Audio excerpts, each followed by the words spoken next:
Guadalupe Tadei, consejera presidenta del Instituto Nacional Electoral, descartó entregar el padrón electoral para la CURP biométrica. Hasta el momento, ninguna legislación ni reglamento estipula que lo haga. Con uno, Agustín Velasco informa. Esta herramienta vaya a ser útil. Guadalupe Tadei calificó como escabroso y difícil el camino hacia la elección por voto popular de las consejerías electorales. La consejera presidenta del Instituto Nacional Electoral destacó que el INE es un organismo autónomo y no forma parte del Poder Judicial.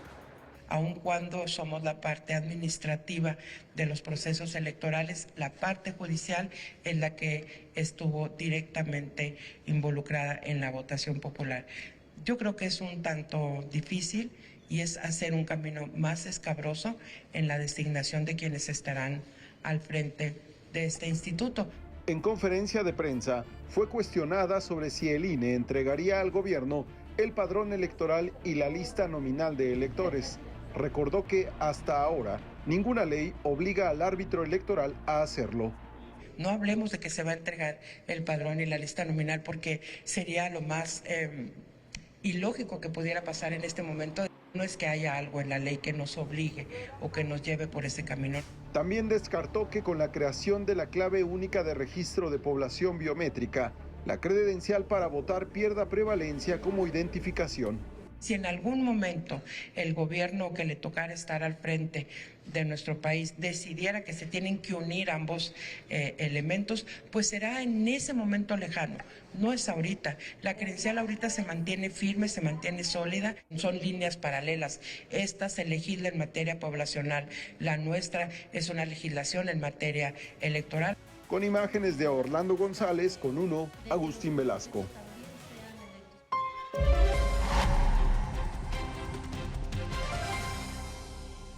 El tema de la reforma electoral de verdad que se está poniendo cada vez más interesante. Hoy en el INE lo abordaron y ahorita vamos a desmenuzar punto por punto. Pero miren, mientras tanto, la consejera presidenta del INE, Guadalupe Tadei, hoy que dio conferencia de medios, negó también el uso de inteligencia artificial para clonar la voz del actor de doblaje Pepe Labat, esto para un video que hizo el instituto.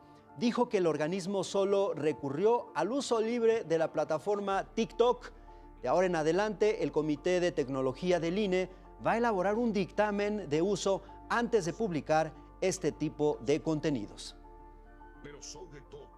Que el INE no utilizó una voz predeterminada así como Pepe Labat, no buscó un nombre al cual asemejarse, una voz al cual asemejarse. Es el uso gratuito y libre de esta red, como está ocurriendo en todos los ámbitos del mundo con relación a la inteligencia artificial.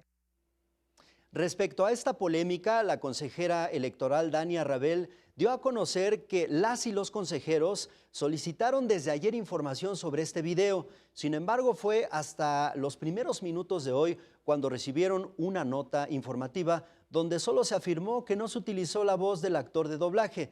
Denunció que las consejeras electorales no fueron consultadas ni tampoco autorizaron el uso de la voz de Pepe Labat, ni el empleo, por supuesto, de la inteligencia artificial para recrear una voz parecida a la del reconocido actor de doblaje. Muy bien, vamos a retomar la comunicación con María Amparo Casar. María Amparo, te decía que se habla cada vez más de la reforma electoral, pero que no vayan a querer aplicar lo mismo que con la reforma judicial. Así es, y eso es solamente una parte. Te refieres a El la voto, conferencia ¿no? de prensa que dio Guadalupe Tadei, la presidenta, refiriéndose a que si se va a elegir, que es una parte que suponemos viene en la reforma electoral que mandará Claudia Sheinbaum próximamente al Congreso.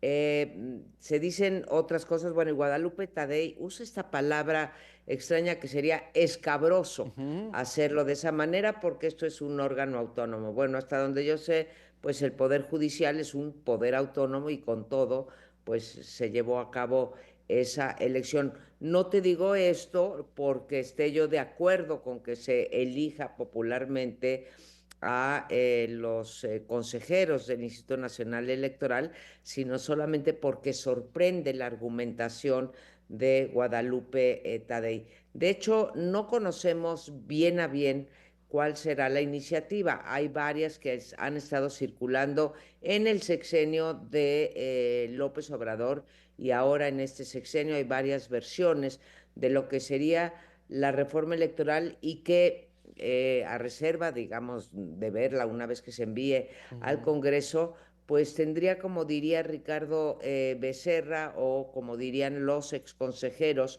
que elaboraron no solamente una crítica, sino una propuesta, una propuesta alternativa a la que suponemos va a mandar Claudia Sheinbaum, que lo que quieren es achicar todavía más a la oposición y capturar al INE. Bueno, respecto a esto, decir uno, el INE pues prácticamente ya está capturado, qué decir del Tribunal Electoral, pero la reforma del Ejecutivo tiene dos características.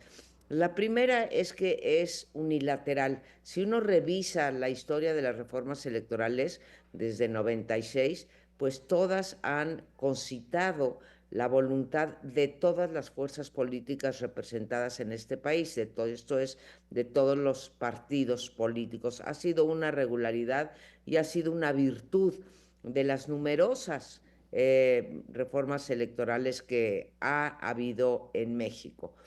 La nota discordante es que desde que llegó López Obrador en 2019 planteó una reforma electoral que fue aquella, recordarás tú, que provocó el yo defiendo al Al INE, INE, y claro. después el INE no se toca. Después vino el famoso Plan A de López Obrador, que tenía, ahora voy a decir los lineamientos, que también fracasó porque en ese entonces no tenían la mayoría calificada, y después el Plan B, que también fracasó porque la Suprema Corte de Justicia lo echó para atrás, básicamente sin entrar al fondo, sino por problemas de procedimiento. Y ahora viene pues este Plan C, que plantea, serían cuatro cosas muy apretadamente, que sería reducir el costo de las elecciones, reducir el dinero que se le da a los partidos políticos, reducir el costo del Instituto Nacional Electoral y elegir a los consejeros. Y la cereza del pastel, el quinto lineamiento es eliminar la representación proporcional. Vivir para ver, te diría yo. La Claro. izquierda, a la que perteneció siempre Claudia Sheinbaum, siempre planteó que la representación proporcional total es lo que debería de privar en el Congreso, para poder dar lugar a la pluralidad y que nunca más hubiera mayorías como las que en ese entonces se decía concitaba el PRI. Entonces, hoy, una vez en el poder, cambian, y lo que dice la presidenta es que las listas plurinominales no son una verdadera representación. De verdad, no lo puedo creer que diga eso, y que diga que los que quieran obtener el voto que vayan al territorio, cuando justamente la democratización de este país comenzó a través de la representación proporcional. Te puedo hablar desde 64 con los diputados de partido, bueno, hasta que se logró el balance entre 60%, 60% de mayoría, 40% proporcional. Oye, Entonces, dígame, sí, llamaba la dígame. atención, por ejemplo, uno de los puntos que tocan en esta conferencia hoy, María Amparo, es qué va a pasar con Sí. el padrón electoral, porque dicen, no se lo vamos a entregar al gobierno. Y entonces ya empieza a convertirse en una preocupación también. Claro, es una preocupación que tiene, ahí hay que decirlo, se nos olvida, Juan, que desde 1993, cuando se modificó la Constitución y se puso ahí que debíamos tener los mexicanos una cédula de identidad ciudadana, ¿sí?, que sirviera para todos los trámites, se puso ahí, mientras esta cédula, digamos, se materializa, vamos a utilizar como identidad de los ciudadanos la credencial entonces del IFE, ahora del INE, y se habló de la inviolabilidad y de la no publicidad más que para los partidos, de estas listas. Y desde entonces, fíjate, hace ya casi 30 años, 93, 13, 23, sí, más de 30 años estamos usando el padrón del INE. Le asiste la razón a Guadalupe Tadei cuando dice que una cosa es lo electoral y otra cosa es una identificación general. Claro. Como tienen muchísimos países, aunque no en México se está planteando también con otros perfiles, con otros motivos. Pero es cierto, la discusión se dará cuando se eche a andar esta nueva reforma que trata pues de la identidad y el resguardo de datos personales, que pues ha sido ampliamente criticada porque cercena muchos derechos y en particular nuestro derecho a la privacidad. Entonces, pues ya veremos qué pasa. Por lo pronto el INE se seguirá, la credencial del INE se seguirá utilizando. Pero creo que nos tendríamos que centrar en lo electoral, en lo que va a significar, uno, que no sea una reforma de consenso por todos los partidos, y segundo, que se acabe con la representación proporcional y con eso se acabe también con la pluralidad lograda después de muchos años de lucha democrática, Juan. Pues ya veremos la propuesta como tal, habrá que conocerla y ahora sí tienen mayoría en todos lados, seguramente esto será una realidad. María Amparo, por lo pronto te agradezco muchísimo tu participación esta noche. Gracias, Juan, nos vemos el próximo martes. Gracias, un abrazo. María Amparo Casar.